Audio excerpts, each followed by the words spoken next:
All right, let's get this live stream started. Welcome back to the Rich UX live stream here every Monday. It's about 8:30 a.m. Pacific. It's 12:30 p.m. here in Paraguay. It's great to be with you again. I'm going to be talking about some of my actual clients today. Going to be revealing the insider information. Going to walk you through the website, the content, the ads, and all the results that have been generated for my clients. So you can get a real sense of what it's like to be a freelance full stack marketer, what kind of service you should try and offer for, $3,000 US a month. And hopefully you can take away a plan with you so that you can get clients on your own, or you can improve how you're serving your clients. So we're going to be watching a pre-recorded video of the case study. I wanted it to be nice and tight. I have all the resources laid out. And at the end of the video, there's going to be a clip of me speaking with the client. And this client, I'll give you a little bit of a quick context preview. This client is in a very boring industry. They're in the metal fabrication industry. And they specialize in building custom docks for boats. And I started with this client from ground zero, from scratch. They had no online presence, no website, no ads, no content, no Instagram, nothing. I was the one to create all of that. And in the first year, we generated somewhere between $1.5 million to $2 million. And so I think it's a great case study of how doing the basics, doing the best practices is all you really need to do to help your clients. And it didn't really use much AI in this process either. It's really not necessary when you're getting started. And, AI can just save you a lot of time. AI can increase your volume. But when you're starting with a business from scratch, you really have to just do the fundamentals. And so many businesses are missing the fundamentals. They're not even ready for AI. They don't have a process which AI can be utilized. I know so many people are worried about AI and whether they're falling behind and whether they're going to lose their opportunities or their jobs. Sure, that's a looming threat for anyone in this world. That's why we continue to skill up. That's why we stay focused. That's why we dedicate ourselves to becoming great growth partners. That's why we sacrifice some of the personal hobbies and interests that are eating up our productive time. So let's get into it. Let's play the video. And after the video, I will answer some questions, whether that's about the case study, whether that's about something going on in your career, your clientele. Happy to help you with that. I'm here every Monday to try and answer as many questions as possible about the full stack marketer, about the one-person marketing agency, and as well, about process, AI, automation, all those things that go along with it. I put up a little question box at the top. You can try and give that a shot. Haven't used that before.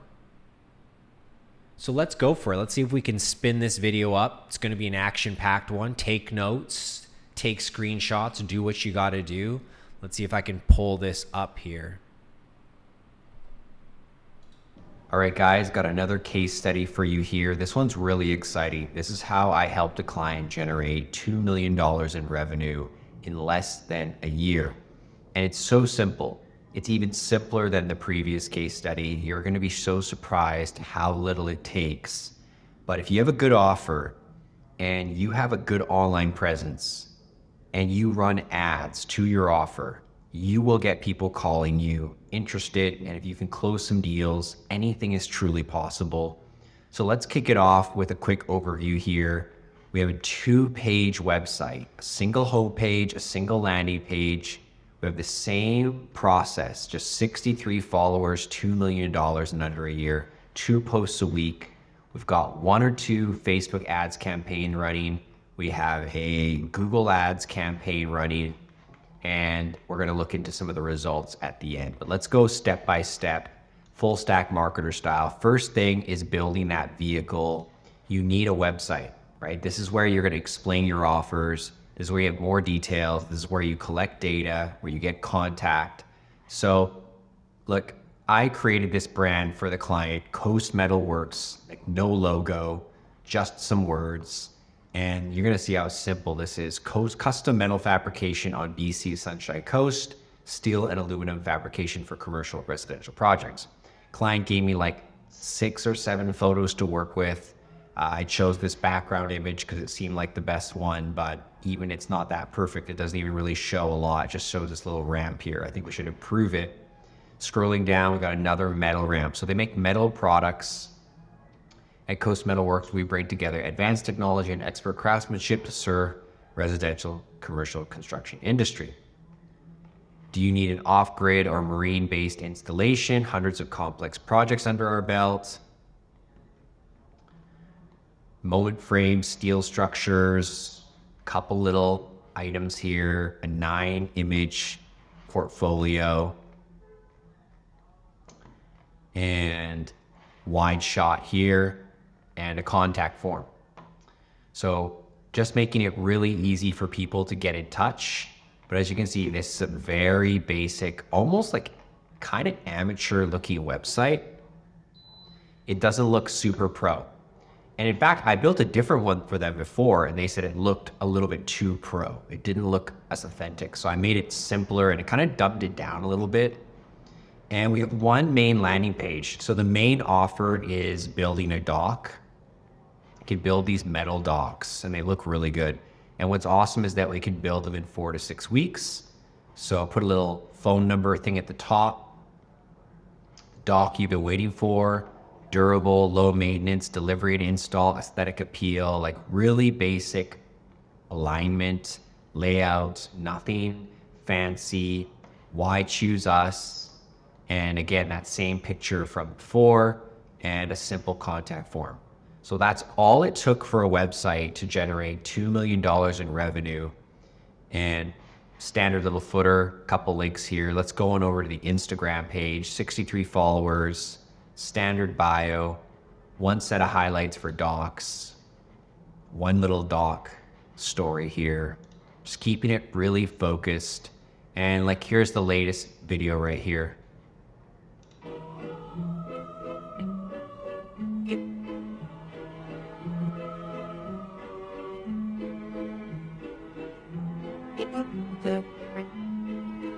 Call us to build a dock that will last you a lifetime. Right here on Sunshine Coast, 778, yada, yada, yada. We just hammer that same CTA over and over and over again.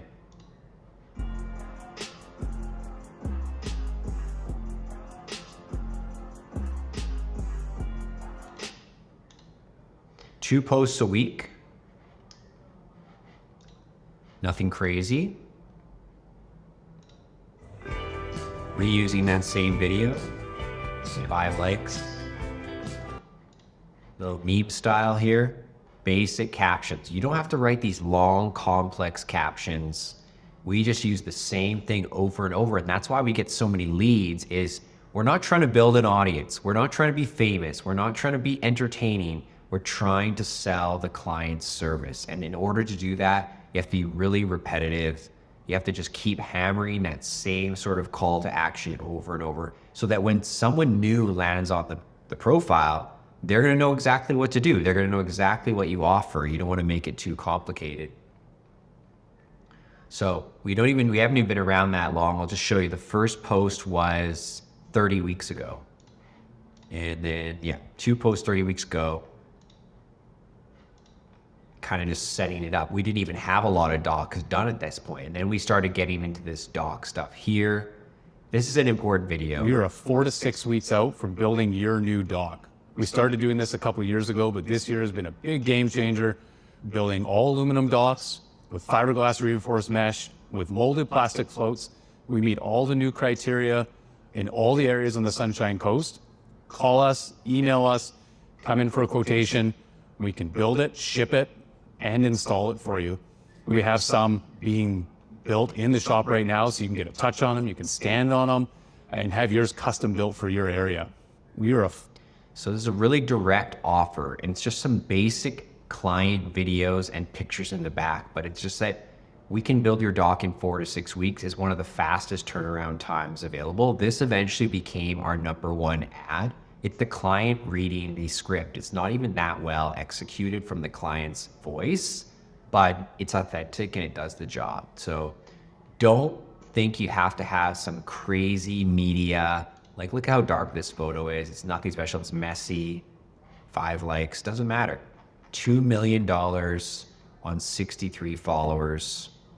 Just a handful, 50 posts. Okay, it's not about being fancy. Let's take a look at a little bit more here. So we covered the website and landing page. We covered the content. Let's take a little bit of a look into the ad dashboard. So just showing any ad in the last, let's see, we'll just show maximum. Okay, we're all time. So all time we spent a total of $2,000. So what is that? A 1,000 return on ad spend. But none of our ads have a ROAS. None of our ads have conversions. It's all like link clicks. You know, these guys on social media will be like 3x ROAS, 5x ROAS. Like, that is the first level thinking. And I explain more of that in the course. You need to look at your actual business. Having a ROAS is good, but sometimes you limit yourself by not going broader and bigger and finding the big fish. But anyways, I'm not going to get too much into that. Let's focus on this one campaign right here. $3 a day, $1,000 spent, 46,000 people reached, 164,000 impressions. So the average person sees our ad 3.5 times. We have 2,600 link clicks at 40 cents a click. Let's take a look at the campaign local. It's that same video I just showed you. We are 4 to 6 weeks out from building. Take a look at the copy We here. started doing this a couple of years ago, but this is a big game changer. Building. Take a look here. Take a look at the copy. Get a custom build dock in 4 to 6 weeks. All aluminum, fiberglass, mold, plastic floats. We can build, ship, install from Sunshine Coast to Seattle. Call us here. Website here. Video here. Clear. Simple. 107 engagements, 7 comments, 4 shares. So this video did a lot of work for us, and it was made in like 30 minutes. It's not about having fancy commercials. It's about being real and being very specific about your offer and getting it out to everybody in your town. So everybody can see it, even if they don't need a dock, which most of them don't. You're having a dominant online presence. People are aware of you. People can tell their friends about you. So it's really simple. We have another product line campaign where we have multiple ad sets, $2 a day. So we sell other things as well. Moment frames, truck boxes, railings, stairs, gates. I can show you a bit of that here. Like, we have different little campaigns, one for each product line, where it just kind of shows you either a carousel, so copy, nothing fancy at all. And we spent about, on that campaign, we've spent $650. That is definitely secondary. The docks is where we've made all our money. Okay. I'm going to show you quickly that, in the last 4 or 5 months, we've only had 31 people call us, but everybody who calls us wants like a new dock, and a dock costs $20,000 to $50,000. And we recently closed a 7-figure deal, and that's why we have so much revenue. I'm just going to show you the emails that I get and just kind of look inside of them so you can see how legitimate this is. Lance said, looking to build a custom gangway for my project, 34 feet by 4 feet. Would like an estimate on a 3-foot by 40-foot ramp. Need a new float for my house. We have a 10 by 60 dock on Texada Island. We want to replace it. What's the cost to build a 40 by 4 ramp with an 8 by 10 aluminum float? Like, these are $50,000 jobs. Looking to build a 12 by 18 floating dock. Inquiring about the possibility of building a pier and a ramp to a floating dock. Like, that's substantial. Quote to replace a dock in North Van. Looking for options for our dock. Your ads and your content and your website will dictate who calls you, right? Who gets in touch with you. So you got to be specific and you have to have a great offer. Interested in replacing my doc? Aha, here he is, Mr. P. Chapman. This is all he said. He didn't even say how big it was. His job is $1.2 million. I'm going to show you a little video that I recorded. I was waiting for my client to give me the good news on this deal.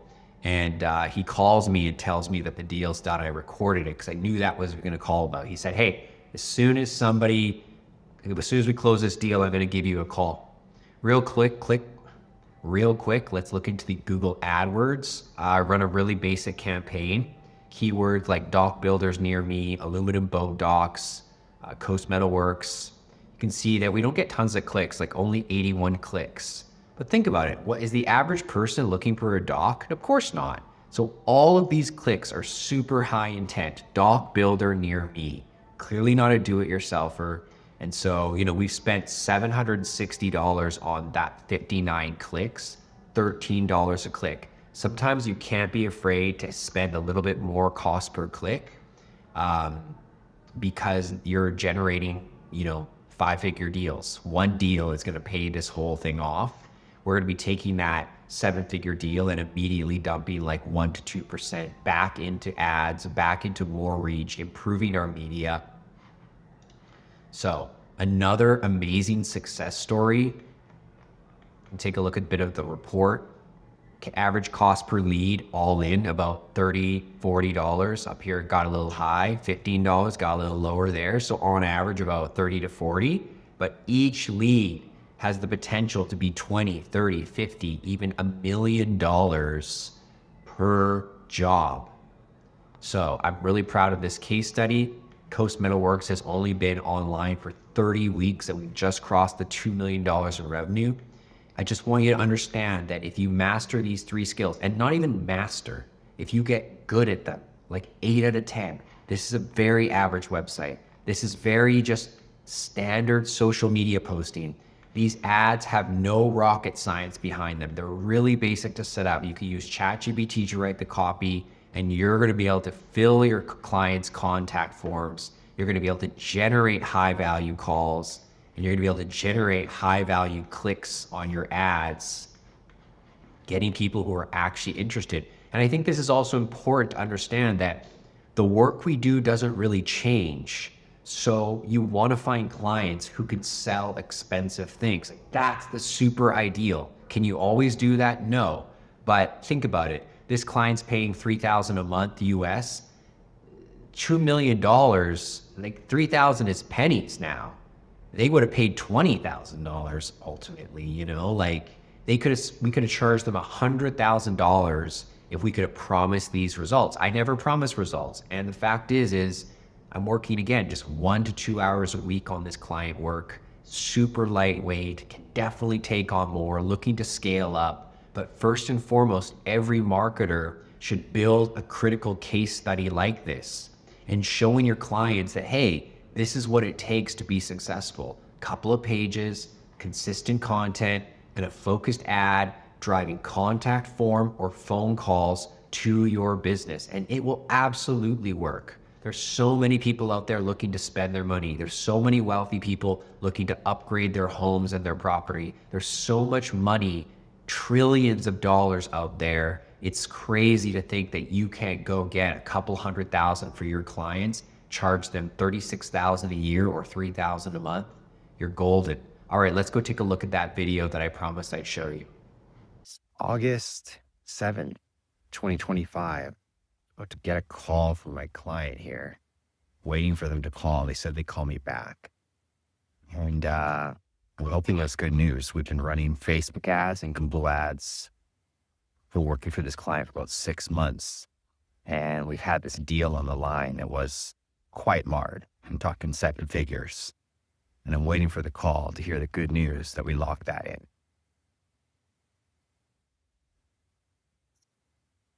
Just goes to show you that basic digital marketing skills are so valuable still.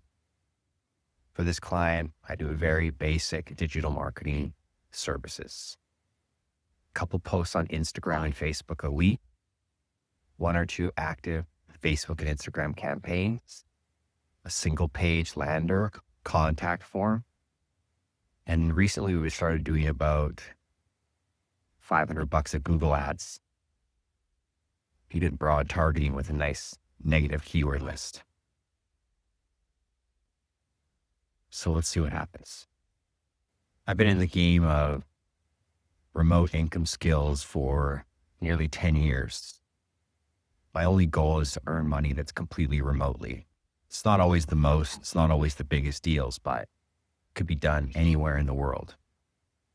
Remote income skills are worth so much more than any other skill because there's so many intangible benefits when you work remotely. And what I've been saying is the most valuable remote income skill in the world is to be able to create customers, for other people, to be able to understand a basic customer journey, to take strangers and turn them into customers and raving fans.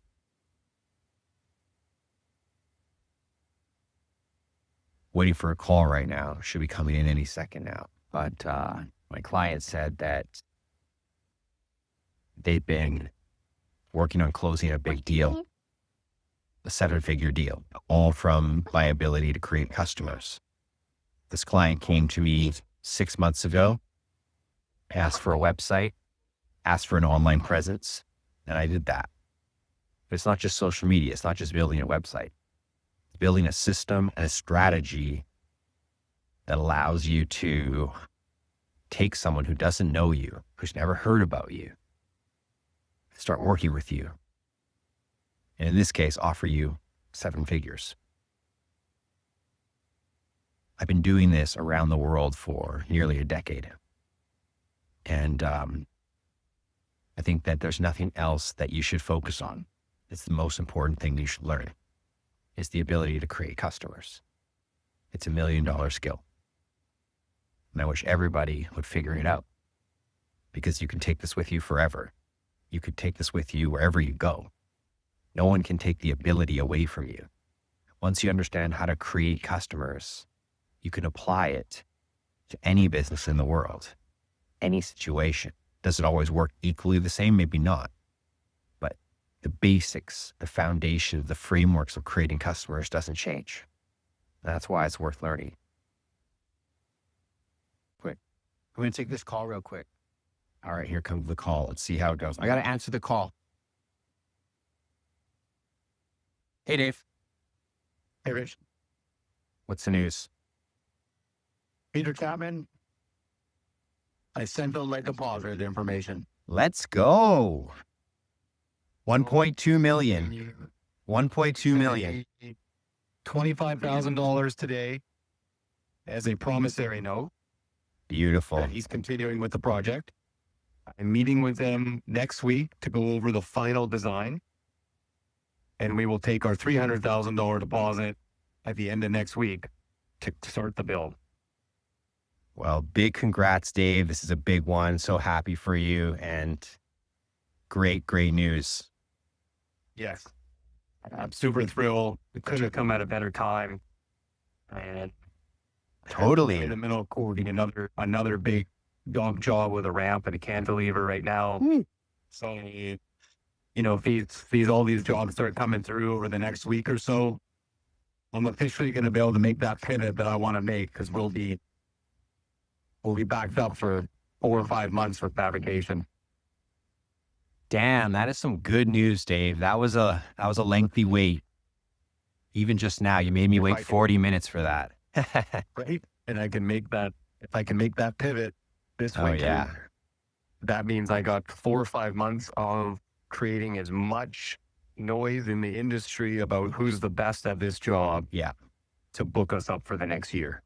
Totally. I was just peeking at the Google ads as well, and I'm still seeing good interest in the core keywords now. Best dock builders in my area. There's at least 10 people a week searching and clicking on our ad, and we're the only one, because I noticed that 100% of people pretty much who see our ad click it. So that means that we're not really competing with anyone below us that they're choosing. So not only is there interest, like there's more to capture here, and we're only targeting such a narrow range still. So I mentioned about going broader to Vancouver and such. So we'll talk about that in the coming weeks. But very good news, very optimistic. Very good news. Yeah, very this is a great turning point for us. And if all we have to do is land one or two more large projects, then I can officially say we're making the pivot. Yeah. And boats are going down to 20% of the business. We're focusing on this 80%. And then I want to, you and I remap our marketing plan so that everybody, they don't have a choice. There's only one choice. Yeah. We're that choice. Beautiful. Yeah. Thanks for the update, Dave. Really appreciate that. All right, man. Have a good rest of your day. I'm You too. excited. All right. Bye, man. Bye. Well, there you go. The client has just locked in a $1.2 million deal with a $300,000 deposit. And you heard me say, like, there's more to capture because that's not the only job we're bidding right now. We are clearly the number one choice when it comes to search, clearly the number one choice when it comes to social media. And it's not even that intensive. For $3,000 to $5,000 a month, you could build something really special for someone if you know what you're doing. If you don't waste your time with silly posts, if you don't waste your time with the wrong message, if you actually learn how to create customers, it works. And that's why if you're a freelance marketer offering services, the game is actually about who you choose to work with, because the work doesn't really change. Creating customers for a candy shop is almost the same as creating customers for private jets. The work doesn't change. The media changes, the message changes, but the work itself, the act of creating customers, the frameworks, it's not going to change. So as a freelance marketer, you have to thoughtfully select. And, you'd think people who do 7-figure deals are mean or tough or rude. This client is such a nice guy. He's been very kind and generous and patient and open-minded. It was just about building that relationship, building that trust. So, great news. Time to celebrate.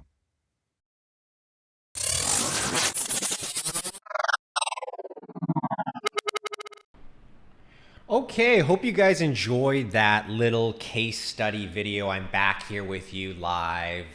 I know, who goes to a live stream to watch a video, right? Kind of weird, but I thought it was an important one. I was looking at my, monthly planner, and it said, you got to talk about proof. And I recall last week we said, invest in proof. As you can see, I made that digital whiteboard on Miro, laid out all the assets, made a video about it, just investing that time to document it.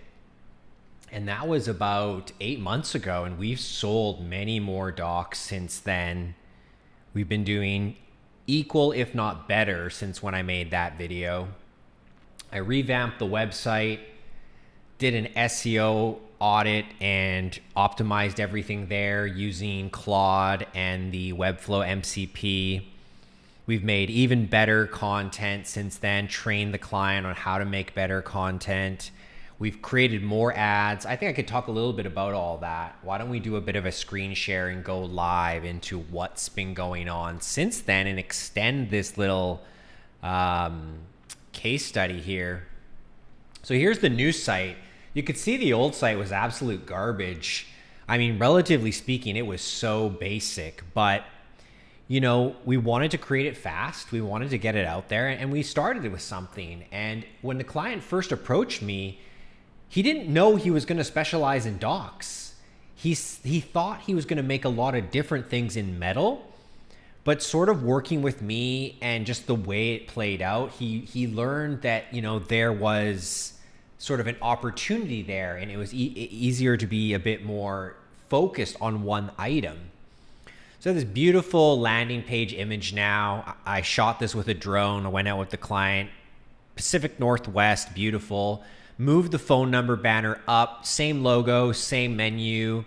Cleaned up everything, and keywords are really on point now. Before, we had a lot of vague terminology about custom metal fabrication and this and that.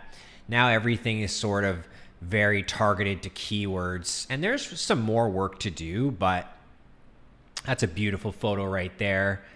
Actually, this photo, is it this one? Let's see. Yeah, this photo is actually AI. So the photo, this shot right here, had some guy's mansion in the background, and he didn't want his house in the shot. So I just used AI and put a different house there. So this house is actually an AI house. Like, is there even a door at the front? I don't know. Maybe there is. But the rest of the photo is real. I think I used Google Gemini. And just a lot of optimization throughout. You can see a lot of the framework is the same, but everything got a little bit optimized. Let's take a look at our primary landing page. I was looking at the Google AdWords, and I noticed that the word floating docks was very prevalent in what people were searching. And it was very powerful to feed Claude all of my AdWords data before I did the SEO audit. I kind of did them simultaneously, but having all of that data allowed it to really develop really strong keyword clusters. Here's a beautiful project we finished recently. It had all these lights. It had a custom stereo system built in. So since, I guess it's almost a year and a bit ago, like, a lot of work got done. And I think he was saying in that video that he's going to be, booked up for a year straight. And that's exactly what happened. And now we're actually going to be acquiring one of our competitors in the very near future. There's a very good opportunity coming up because basically we put another company out of business. They don't have a website. They don't run ads. They don't know anything about digital. They're like 60 to 70 years old. They've been doing it for a long time. Their money has been going down year by year. And so they said they wanted to sell to us. We're getting a great deal and a great property out of it. Same sort of thing happening on the Instagram. We never changed what was going on the Instagram. We've gotten it up to 88 followers though. What is that? $10,000 per follower. Still doing the twice a week posting schedule. Just very consistent. Every Monday, every Thursday. Typically reels. I think, here's an interesting fact. This reel is our most popular reel in the last 2 months, but there's a spelling mistake in it. Take a look. Have you ever seen a dock this big? So spelling error, I don't know if that is what created the engagement. Probably not. It's probably that what we find is, sometimes you have products like a dock. It's like, how do you make a cool video out of that, right? What we've noticed is that whenever there's like a pan and you kind of encourage people to see what is revealed, you're creating that curiosity. I think this reel looks like it's about 7 to 8 seconds. That's a nice sort of length for something like this. It's also in a very beautiful location. Same sort of caption. And for ads, I'm not going to go into the ads manager, but what we've started doing is, we didn't want to keep running the exact same ad for the entire year. All we do now is every month we look backwards for the previous 30 days and we take the best 2 or 3 posts and we turn them into ads. So we're basically using organic content as a testing ground. Whatever works there, you're going to have a decent success in your ads because the content itself is already quite proven. And so that's a good strategy, I think, for everyone out there. Post more on organic and let organic sort of dictate your advertising media Google Ads, we still run them. Same sort of thing, constantly building out that negative keyword list. I think that's enough for the case study. I hope you guys enjoyed that information. If you have any questions about the case study, now would be a great time to ask me, or anything related to the whole act of what I do as a freelance marketer, building websites, lead generation funnels, creating content, posting on social media, and then basically running meta ads, which is Facebook and Instagram, and running Google ads. Like, that's really the spectrum of what I do. And of course, you can add email in there, some automation, bit of strategy. Client loves to call me like once a week. We chat for 30 minutes. He probably calls twice a month. He skips every other week. He likes to just talk about the business. I think that in his business, a lot of his team, they're not extremely business savvy. So I think he likes talking with me to sort of hear his ideas, let me share kind of my feedback on it. And there's not much AI I can really use for him. I used AI to work on the SEO optimization. We don't use AI for content. We don't use AI for ads. But I've been building a lot of software, vibe coding. And I told the client that I'm going to build him a custom CRM that allows him to quote his projects, invoice projects, track the client journey, and help us get reviews, testimonials from that client, and also store information about potential warranties. I was talking to the client a while back, and I was saying, what's been going on with the business? And he said, the bottleneck right now is not delivery. We're doing great. We're delivering on time. We have enough team to build. It's the invoice, it's the quoting, it's the sales process. So, I thought, well, maybe I can help you with that.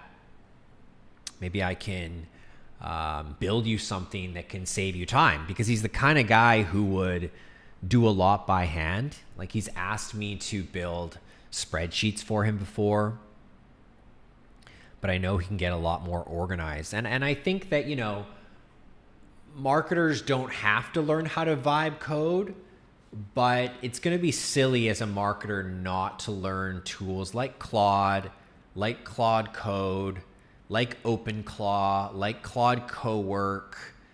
These tools are going to let you save time. They're going to be able to be basically your employees as a one-person marketing agency. Like, the one-person marketing agency model is very legitimized suddenly. Maybe 5 years ago, people were like, that's impossible. But what you're going to see in the next 5 years is basically a surge in single person businesses who have agents and automated tools and AI tools beneath them. There's going to be such an incredible cost savings. There's going to be incredible time savings. There's going to be an increase in productivity and leverage and scalability. But these tools cannot talk to each other, right? Your media tool might be AI, can't talk to your ads tool, can't talk to your CRM, can't talk to your strategy, can't talk to your calendar. In the future, maybe there will be, but there's still going to be this role of this architect who's building out these systems. And if you read my email this morning, definitely that was one of the key insights there. Building systems, learning how AI plays a role in systems. If you're not getting my weekly email, go to richux.com/newsletter. You'll be added to the list. Every Monday, I send you the insights from the previous week. Been pretty consistent on that for a while now. And I remind you to come out to this live stream. So do you have any questions for me? Love to hear them. If not, happy to call it a quick live stream. Don't have a lot planned for today. Just here to answer your questions, help you become a freelance marketer, help you understand the pathway to becoming a successful one-person marketing agency. Who's out there with me? Put a 1 in the chat. Let me know you're out there. Love to see who's with us today. But I've been basically Claude maxing every night. I upgraded to the max plan a while back. Every day, every night, I'm addicted to Claude. I have to be building, adding new features, strategizing. One of my favorite prompts is something like, based on this project, what is the single most innovative, most powerful, most original, most useful, most valuable feature we can add? And basically Claude just keeps telling you like, this is the next logical thing that you could make. And that could work for marketing. That could work for software. That could work for strategy, anything. It's so powerful. Is it wrecking the brain? Maybe. I don't know yet. I've been using a lot more paper and reading more books. I've been trying to do both those things. I've been trying to balance the excessive Claude use. I'm cutting back on other software so I can afford the Claude Max plan. Because it's worth it. It's worth it. I was using the Pro plan, the $20 a month plan, and every day hitting the max, every day reaching the limit. And you have to wait until the next day until you get more credits. And basically always have Claude open, always have Claude Code open lately. I'm just working on a very cool app. Maybe it isn't. Maybe it isn't cool. Maybe in my mind it's cool, but I literally used it to organize my day today, create my email, create my social post, create my plan, help me write the newsletter, help me gain insights. So I'll be demoing that product in the coming weeks. I don't know when. I want to make sure everything's right, but it's so exciting, integrating Stripe and seeing it working, integrating social accounts and seeing that you can send a social post through your app. It's, we bought all these tools over the last 10 years, like Hootsuite, Buffer, Publer, Instant, I can't remember that Instagram one, but there's so many social tools I've used over the years. And it was like, wow, this is awesome that you can automate this post. This is awesome that you can use this feature. And you were limited by what those tools created. And now you can create your own, and you can create unique features that other tools never had. And I have created a set of features that I've never seen anywhere in any social media management tool, in any content creation tool, all in one place. This whole new era of coding is so dramatic. It's going to allow everybody to build apps that are far superior than what we had 10 years ago. Yeah, maybe some of them won't be robust. Maybe some of them won't be secure, definitely. Maybe some of them will crash, who knows? But companies were so constrained by their development team, by the speed of their engineers, by their need to track bugs, by their need to fix things before they launch. Like, a lot of that is fading away. Like, you are coding with English. And I highly recommend that you start playing around with this, because it's kind of like building a website or creating content. The first few pieces are pretty crappy. You're just figuring out how to use the tool. It's kind of like building something out of woodworking class. Like, your first one, it's rough. The lines are cut poorly. It's the screws are on wrong, right? But you start hitting your third, fourth, fifth attempt. Now you start getting kind of good. And I think that the future of websites is going to be affected by Claude and Claude Code. I think the future of creative is going to be affected by this. I think the future of video editing is going to be affected by this. I think the future of copywriting has already been drastically altered by this. And the reason you should get involved with Claude Code is it's called a CLI, a command line interface. It's called the terminal. Like, it's pretty scary. Like Claude Chat and ChatGPT, they're very user friendly. They're for normies and 90% of the world. But the top 1% and then some of the top 10%, they don't need that. They can work in a much more advanced environment with more codes, more tools, more customization, more functionality. You know, they tried to give you a sense of it with things like custom chat GPTs or Claude skills or projects. Like, those are all great and you can use those. But the top users are going to be comfortable with the command line interface. And there's been this era over the last 6 to 12 months of MCPs. And I don't even know what MCP stands for now that I think about it, but is it like manual control protocol or something like that? Basically, that's probably going away. It was too clunky. It was too clunky to have this middle component. And that's why the future is very API driven. So API is basically, how do you speak to software without an interface? I'm just going to look something up really quick because I think it's important.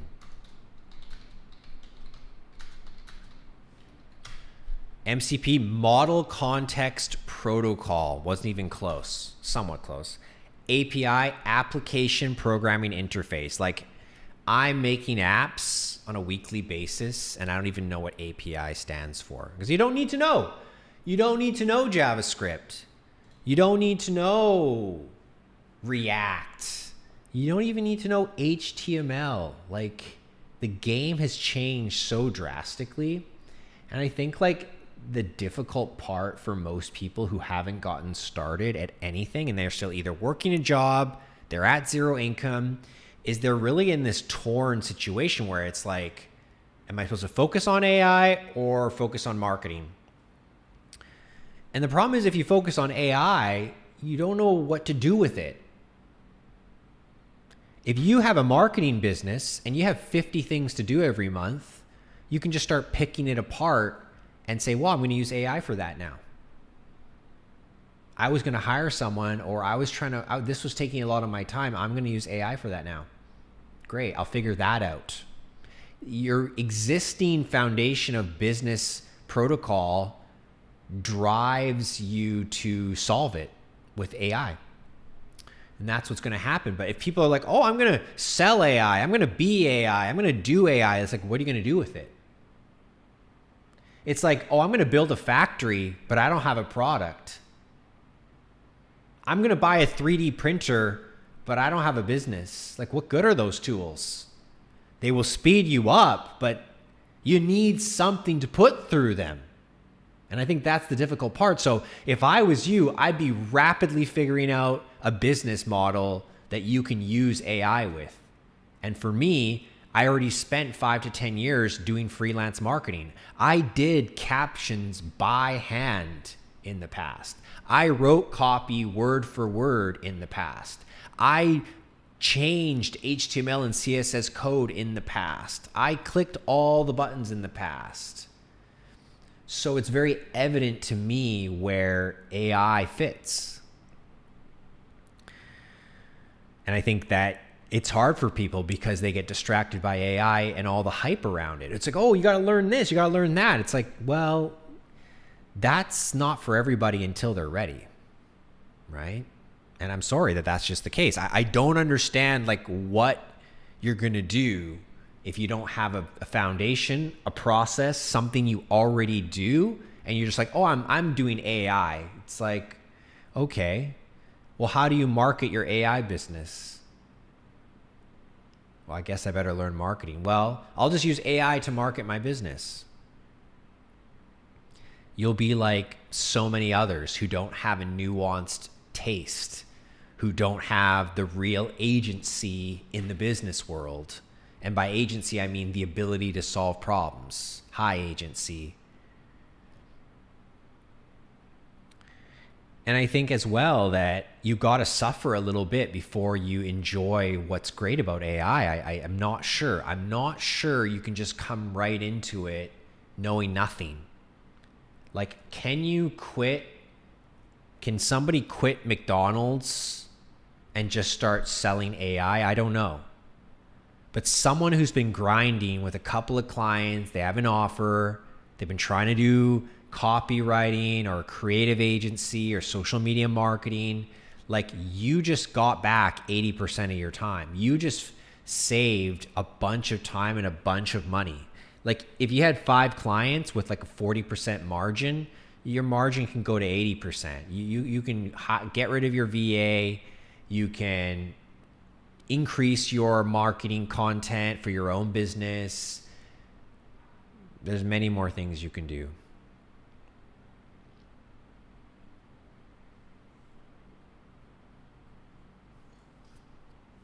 Tell us more about your client. Tell us more about your situation. We will love to answer any questions out there.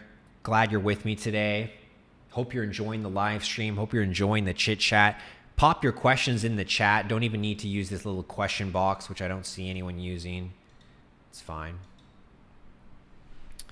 Let me know what you're working on, what you're thinking about, what stage you're at. And I'll help you get through it. Looks like we've been almost going for an hour. That's good. Being consistent. I think it's our 3rd Monday live stream in a row. If you've been here with me the last 3 weeks, thank you very much. Appreciate your consistency and your attention. And I'd love to make it worth more, and I'd love to answer your specific question. Take the time, write it out.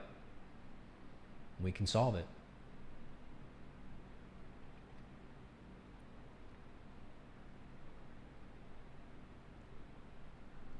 And if not, well, I don't got much more to say today.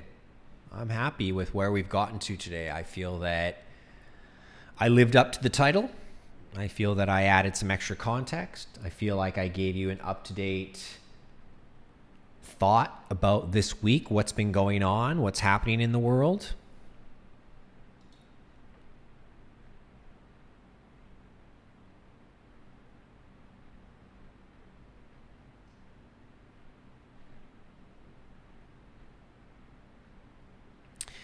If you want to study AI and all the things happening with AI, check out my website, richux.com. Go check out our membership called OPMA AI. I think I might change the name of it eventually.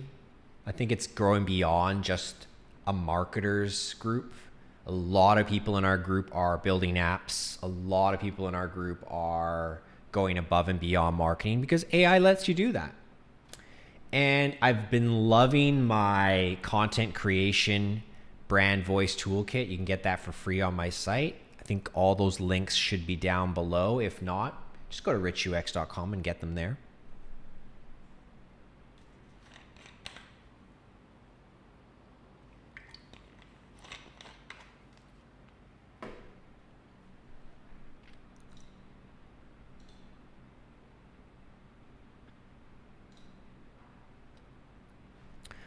While I see if there's any more questions in the chat, I'm going to play a video for you guys. I kind of like this video. I want to see what it says again. It's from Travis Kalanick. He was being interviewed. That's the founder of Uber. He had some things to say about AI. Let's hear what he has to say. This whole like, the jobs are gone. Like I know still people still say that, but there is another side to this story. And like, I'll just make this because I'm the Adams guy. I'm like, let's just talk about plumbers. Okay. Yeah. Let's say the entire world, everything in our world was automated except for plumbers. Okay. Okay. You had machines making buildings. You would basically have like 1,000 buildings a day. Yeah. 1,000 buildings being built at a single time in Los Angeles alone. Sure. Just machines doing. Yeah. Except plumbers. Okay. How valuable would those plumbers be? Extremely valuable. Okay, those guys, each and every plumber would be like LeBron. Yeah. Okay, why? Why? Yeah, because because plumbing is the long pole in the tent to progress. Sure. That you can't get those 1,000 buildings unless you have a plumber. Sure. And by the way, you got so much efficiency everywhere else that you need millions of plumbers. Yeah. And then plumbing is like, Yeah.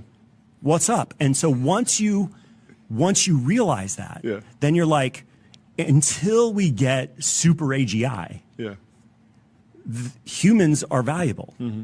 And they are going to become more and more valuable because they will be the long pole in the tent to progress. And that progress is going to accelerate and get faster and more, more robust, except if you're a plumber, you're crushing. And so until we get to humans are replaced, like Fully. fully, Yeah. and by the way, I think we have solutions for that. I think Elon's got that at Neuralink. It's going to be all good. Okay, and then people are like, oh God. but until we get there, I believe we're going to be super fine. That's my white pill. Yeah. Yeah. Yeah, it does. If you have plumbers that are getting paid like LeBron, it obviously increases the prize pool of automating. But again, there's like these kind of windows. But there's going to be a bunch of things like plumbing, and it's not just plumbing. It's going to be all over the place. Yeah. And even when it comes to software, so like for instance, look at like autonomous cars. They like Waymo has people that oversee the rides. Yeah. Okay. And it starts with like, okay, five rides for every person. Yeah. Then it goes to 20. Then it goes to 100. But like if we get to this place where autonomous cars are everywhere, okay, and let's just say it's 1 in 1,000, and like nobody owns cars, it's just ride sharing everywhere. I mean, some people own cars, but it'd be the top of the pyramid, let's say. Okay, so what do we replace? Billions of cars with ride sharing? Yeah. If it was 1,000 to 1, you still probably have, I don't know, 20 million jobs, Yep. 50 million jobs. I'm just riffing on just Yeah, the across the entire concept of economy. this. You will Yeah. see this There's other places to everywhere, absorb. Yeah. is that until humans are fully replaced, we become the long pole in the tent to progress. And that progress, by the way, is to serve us. Yeah. Interesting little take there, basically saying that, as good as AI, robotics, automation might get, humans remain this bottleneck, essentially, that unless there's humans, you can only go so fast. And even if we develop all these new processes and abilities, humans are going to play a role in that. Sure. But not all humans. And that's the thing. And that's why it's incredibly essential that you focus right now. If you're born 100 years ago and you wanted to take some time off, come back in 10 years, you could do that. And nothing had changed in the world. Now, if you take 2 years off, just think of it. Just think of someone who's been on an island for the last 2 years since 2024. Imagine someone who's been there since 2019. Like, think of the world that they're coming back to today. It's drastically different. The singularity is no joke. And, I hope that people take it seriously and take action, and what does that mean? You need more skills, up-to-date skills. You have to reskill. You need to build a stronger network. You need to protect yourself. You need more relationships. You need more pathways to income. You need more clients. You need more revenue streams. You need to own more assets. That's really what it comes down to, actually. Owning more assets. That's not surprising, right? That's always been the game, right? More assets is deep security, right? You can have a job and you can make $200K a year and you can have security. But as we know, it's vulnerable still. And like if you own 5-10 houses, you're going to be quite secure. If you own 50 pounds of gold, you're going to be quite secure. If you own 10 Bitcoins, you're going to be quite secure. If you own a cash flowing business, you're going to be secure. If you have 20 vending machines you collect money from, you're going to be more secure. Assets are things that produce income, right? And the great news that I see is that, the freelancer was kind of this self-employed role. It wasn't really a business. It was like, yeah, you don't have a boss, but you're doing everything yourself. And that can be challenging for some people. But for some people, it's worth it to live on their own terms, to not have to show up to work every day at someone else's dream. But I think what's great about AI is it gives the potential back to the freelancer to own a business, to not be doing everything themselves. And I think that's what you should aspire to. I think you should have a job until you're skilled enough to have clients. Then you should have clients until you're skilled enough to replace yourself with AI and agents. And that's happening simultaneously over the next 3 to 5 years, that the agents aren't good enough. The AI is not good enough. But if you're awake right now, if you're focused right now, if you're Claude Maxing every night like me right now, it's just a matter of time. Like, you'll be one of the first 10,000 people in this world to implement automated marketing at the highest level. Everyone else doing it by hand, everyone else not even doing it, everyone's still struggling, many other reasons. You'll be up to date, right? We were saying that, what would it be like to wake up 2 years later? How has the world shifted? And how difficult is it to live in a world that changes so much? What does that mean? What is the singularity doing to us, to our minds, to our peace, to our lifestyle? What is this doing? What is the answer? Is there an answer for the moment of the singularity? Like, is there a better way? Should we just be a monk and meditate through it? Will we survive? How can we have assets as fast as possible? If assets are security, how can we create that as fast as possible? That's what you want to ask yourself. You can only really take your cash and put it into assets, or you can build assets and spend your time, right? If I want to build a little house, I can rent it out. I can go buy that house, or I can build it by hand. It's either going to cost me money or it's going to cost me time. How else can I get that house? There's no other way. An asset, a house, a property, something that returns you cash month after month, week after week, year after year. That's what you're looking for. Because if you quit, if you stop working, an asset will keep bringing you money. That's where security comes from. You could make a lot of money, but if you stop and the money stops, like, that's not the end game, right? The end game is income producing assets. And I think that 5 years ago, the marketer alone was not in a place to do that by themselves. There was freelancing available. You could make a lot of cash freelancing. You could have a lot of flexibility, freedom. But that freedom came at the cost of continuing to freelance. I think now it's like, okay, 60% of my time client work, 40% of the time some other development of an asset. Now that can be your agency if you can build something that operates without you. And look, you can have humans if you want. Don't be so close-minded that you have to be a one-person marketing agency. You can have a VA. You can have an employee. You can have a salesperson. You can have a lead marketer. You can have a client account manager. You can do whatever you want. But the opportunity to do it on your own is becoming more real. And it's shifting from self-employment to business owner. You will one day have an agent that does a percentage of the work you do today for you. There's nothing stopping you from taking that from 1% to 100%. There's nothing stopping you. The technology may be limited, but it's changing fast. So it still comes back to, if I want to build an asset, a business, what do I sell? What is my offer? And so for me, I offer a suite of marketing capabilities.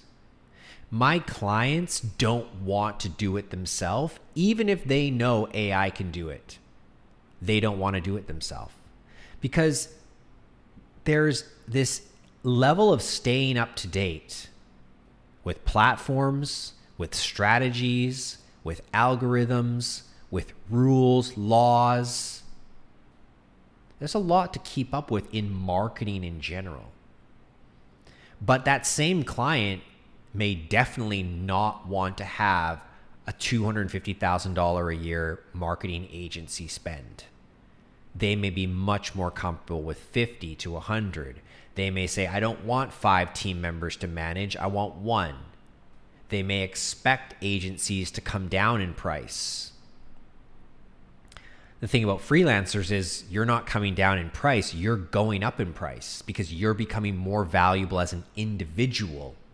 Whereas an agency had a very high price because they had to have a lot of human resources. And now everyone knows that that's getting cut back. So unless you offer a very great outcome, the price you charge is in question. Let me go on over to the chat, see what kind of questions we have. I feel like the chat's picking up. Josh says, my client asked for a website. Their current website is a 1-page, very old site. I used Reloom and wrote the copy for a 7-page site. I think I can help them with creating content, Google search, AdWords. Just hoping to be able to have that conversation if they decide to move forward with the Reloom concepts I sent. I think you're on the right track, first of all. I don't see any issues with what you're saying. What we want to do is we want to link your recommendations with the outcomes they can expect. Let's talk about that. They have an old 1-page site. You have an updated 7-page site. Right off the bat, old to new, crappy to fresh, client trust, customer trust. If you're an old site in 2026, people don't trust you. They say, you don't invest in your business. I'm going to go find someone else. Remember, the primary tenet of marketing is that customers have choice. That's what creates marketing. And that's why humans may play a role in marketing for some time, is that if everyone uses AI, one human can make a choice to do something different. And that can create brand differentiation, which can attract clientele because everyone else is the same. Having 7 pages means the ability to rank for more keywords in Google. 1 page can really only rank for so many keywords. It's going to be really related to the page title. Yes, it may be a brand name, but every product has a long tail keyword cluster, right?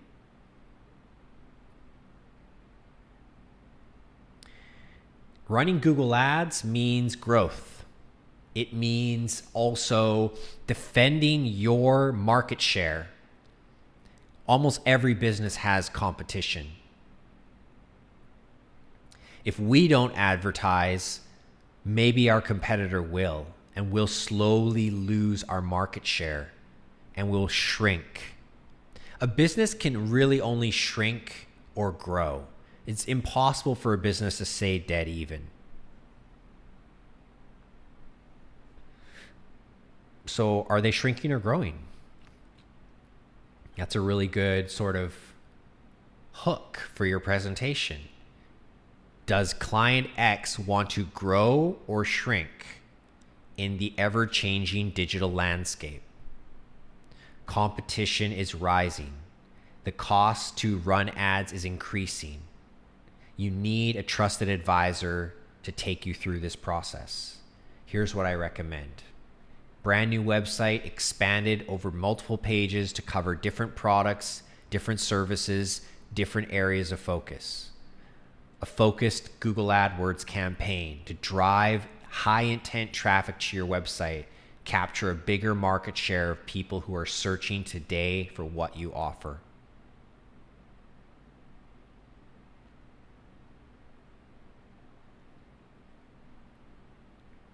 Good luck with it. Think you're on the fine track. Think you're a wise enough marketer to solve it? Not a big deal. It's just about having actually more of those conversations with more clients. If these people aren't serious enough, you can't waste a lot of time on them, right? Not every client is serious enough to invest. And in the case study I showed earlier, I said the work is going to be the same. So you want to make sure you choose the best clients you can. You have to be careful that you don't just choose the clients that feel comfortable to you, that feel safe. You need to push yourself. And you'll realize that the higher up you go, the funner it becomes, the easier it becomes, the better the clients become, the less annoying they are, the more money they have to spend, the more value they get out of you. Because if you want to charge $3,000 US a month, or like me, $7,500 a month, it's pretty hard to charge that to a business making $80,000 a year.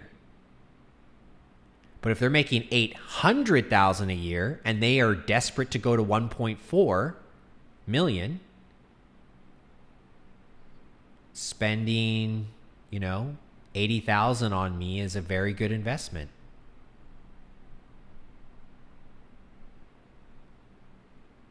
The work doesn't change.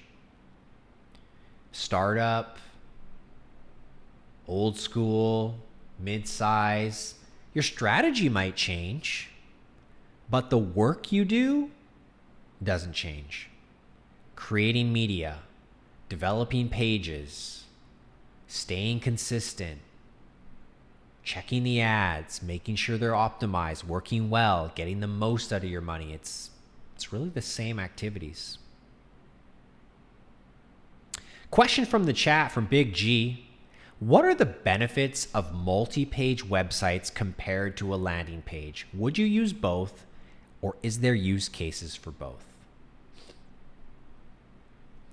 I think it's probably mostly a factor of that a lot of businesses are young and unproven, and you want clarity.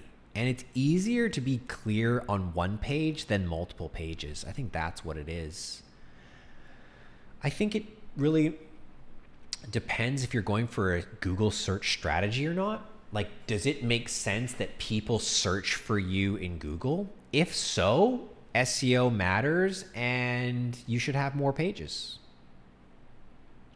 But if you're something that's brand new and people have never heard of you, you probably get away with one page. And the power of one page is to focus a user's attention into a single action.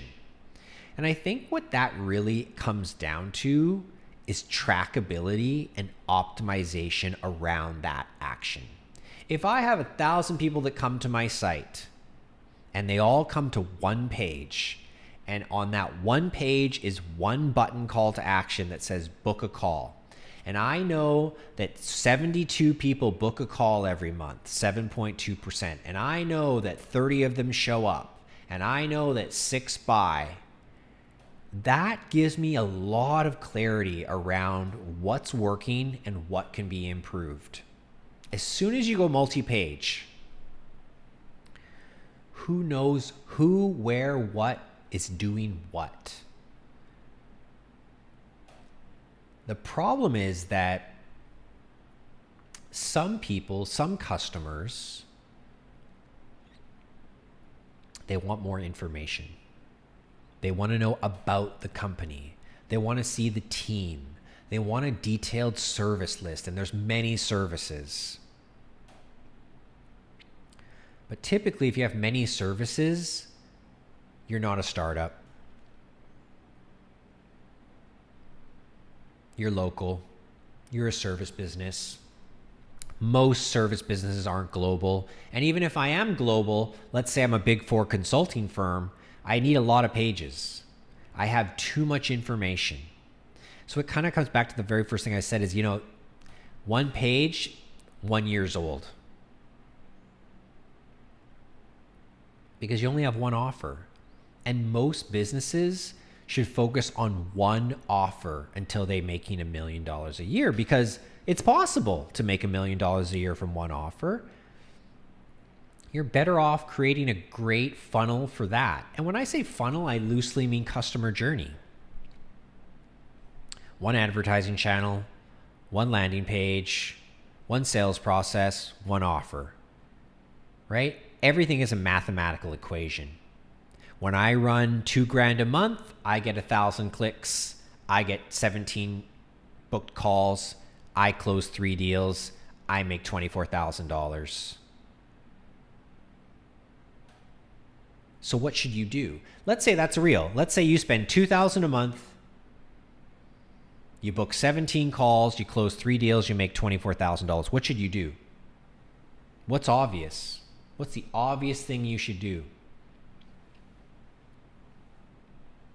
Increase your ad budget. Because if nothing else was involved in the business, there's no organic posting, there's no affiliates. It's like you kind of know that $2,000 led to that $24,000 in revenue. So there's a very good chance that if you increase to 4,000, you can increase it to 48,000. Now, what happens in many times? What often happens? You go to 4,000 and it doesn't go to 48,000. It goes to 43,000. Could be a couple of reasons. The market actually isn't that big and you're saturated. Your ads become weaker the broader they go. Those are just a couple obvious ones. You have more leads and more things to do. Your sales team falls behind. They don't nurture everyone properly. They don't get to every warm lead. As you scale, other problems occur. So it's not so simple, but that's the idea. If I have multiple pages with multiple offers, with multiple sources of traffic, which is very common,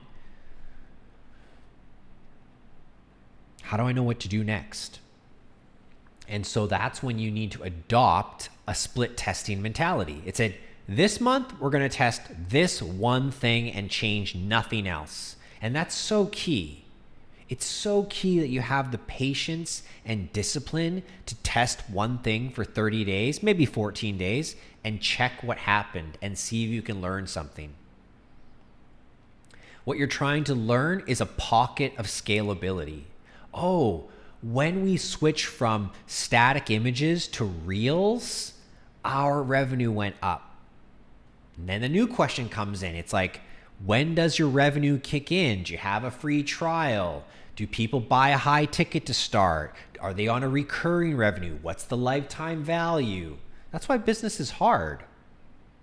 It's not that it's hard to do the business. It's hard to be patient as a business develops. Businesses take time. For every one story about, oh, so-and-so launched and made this much money, there's 99 stories of, it took us 5 years. It's not like it's too hard to do business. It's that business takes time. I think that's what I've discovered. And you learn different chapters of knowledge at different stages. And some is not always about leveling up. Sometimes it's about longevity, right? Like you might be married to a woman. You might not change anything about how you treat her. She loves you, but at the 20-year mark, there's just a different aspect to the human nature because of your body, because of your interests, because of your health. And so the marriage dynamic might change. It didn't get harder. You didn't level up, but you still had to learn something over time. And so you need to be committed to business. You need to be committed to learning. You can't just be like, well, it didn't work in 3 to 6 months, I'm giving up. And that's why they say that sort of the main skill of the entrepreneur is to be able to endure pain for a very long period of time. And you could also say it as you need to have a strong ability to delay gratification. Question. Hey, Rich, what do you think about basic SEO and website setup and basic content update for SEO as a start? I see a lot of in business in Florida that don't have the basic feature for the business. Absolutely. It's the foundation. You have to start with the base layer, the canvas. You can't paint without a canvas, right? You can't build out your campsite without the first tent. You can't decorate the home with art without the walls.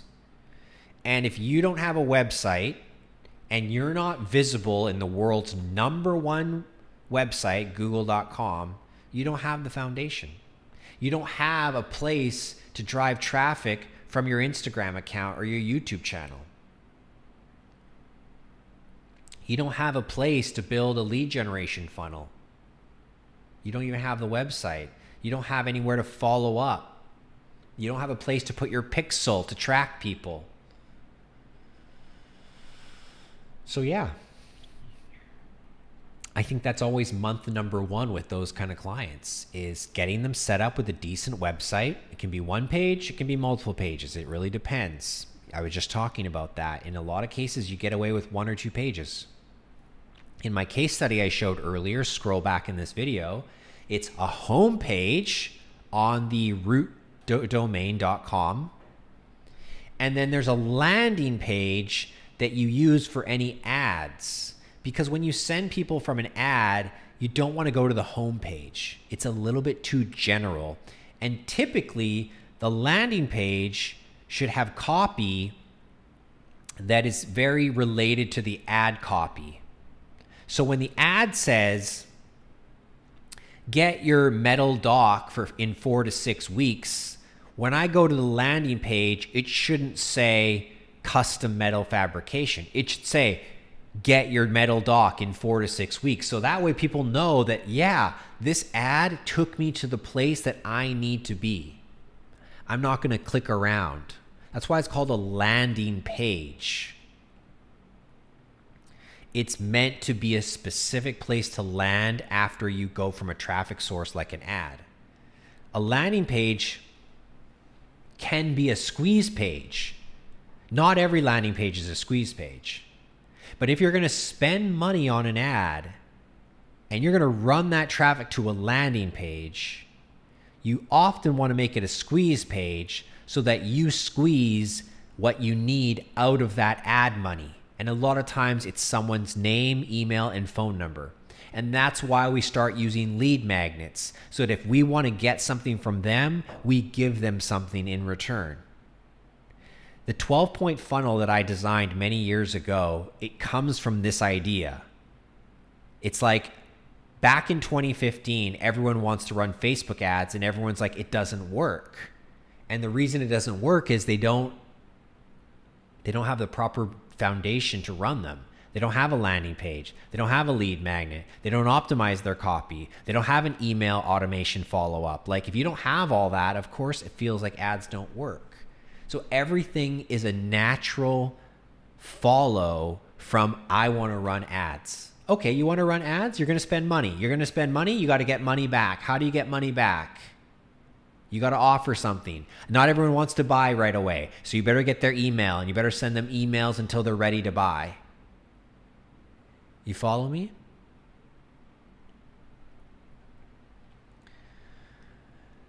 The only thing I would say on the other side of that coin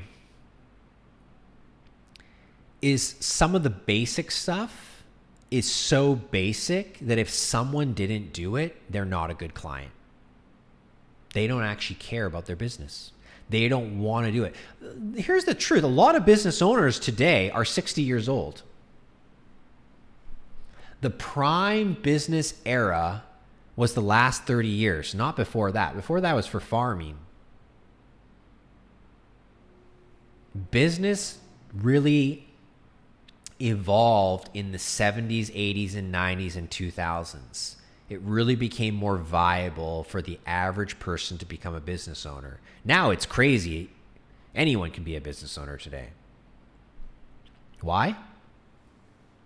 Because social media gave people the power to promote themselves for free. Why did they used to say things like, oh, 4 out of 5 businesses fail? Well, because people didn't know how to promote themselves. They didn't know how to sell something good. They didn't know how to make a good offer. There's a lot of reasons. But that's fading away. But a lot of business owners are 60, 70, 80 years old right now. They don't want to learn how to make a website. They don't need a website. They are finished their life. So I think that if someone hasn't invested in the basics, they're not very serious. Like my client that I was talking about earlier, they had a different business before, and they had a really crappy website. They tried to do that at least, but then they wanted to go to the next level. That's why better clients probably already have a website. It's just not very good. SEO is fine. But again, it's 2026, and even though SEO is important, what you're going to find is that SEO can be done by AI with one click. And so great, offer that. Do that. It's done in one day. What's next?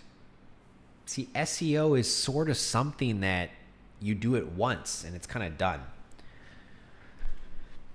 You can create blog posts. You can get backlinks. Those are definitely a service you could do. That's something you could do, yes. But the reason why the full stack is funnels, content, and ads, the reason why it operates on a recurring subscription model is that you never have enough content. You're always editing content. You're always posting content. You're never turning off your ads. You're always refreshing your ads. You're always creating new ads, which means you always need to create more copy and media. You always need to check the report. You always need to optimize. You don't stop. Website, though, is necessary, so it starts first. But I don't say websites, content, ads. I say funnels, content, and ads. Funnel simply means a customer journey build, and that can constantly evolve. New lead magnet, new product, new sales page, new VSL, new process. And a funnel typically includes content and ads. That's the top of the funnel. Funnel is more so a strategic way of thinking that when I create customers in my business, the first 1,000 people I talk to, they don't all make it to the end. They don't all become customers. They don't all become leads. And you form that funnel shape. 1,000 people saw my ad, 300 clicked, 200 went to the website and read it, 100 people made it to the bottom of the website, 50 people gave me their email, 30 people got in contact with me, 25 people bought something, and that's a 2.5% conversion rate. And that's very common.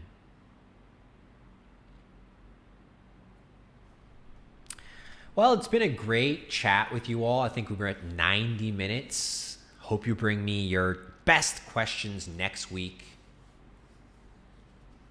I'll be back next Monday. If you notice today, I pushed the stream ahead about 15 minutes. This is a slightly better time for me. I have to pick up my youngest son from school at 11:45, come home, try to eat lunch, set up the stream, get ready, go live at 12:30. I pick my kids up and drive them to school every single day. It's been quite rewarding. You know, you send them off every morning, you give them a hug and a kiss, you wish them well, and you're there for them when they're done. It's very nice to have that sense of flexibility in the schedule. You know, my dad probably took me to school once a quarter, twice a year, very rarely. Just didn't happen. He was either already gone to work, and if he did drop me off, it's because I had like some special thing at school, like early in the morning. Never picked me up, because you're getting picked up between 3 and 4 p.m. There's no way he's going to be around for that. You know, your kids go off to school, and I don't know if I'm going to keep my kids in school forever. You know, with all the AI stuff happening, I'm I'm pretty concerned that the average school cannot keep up.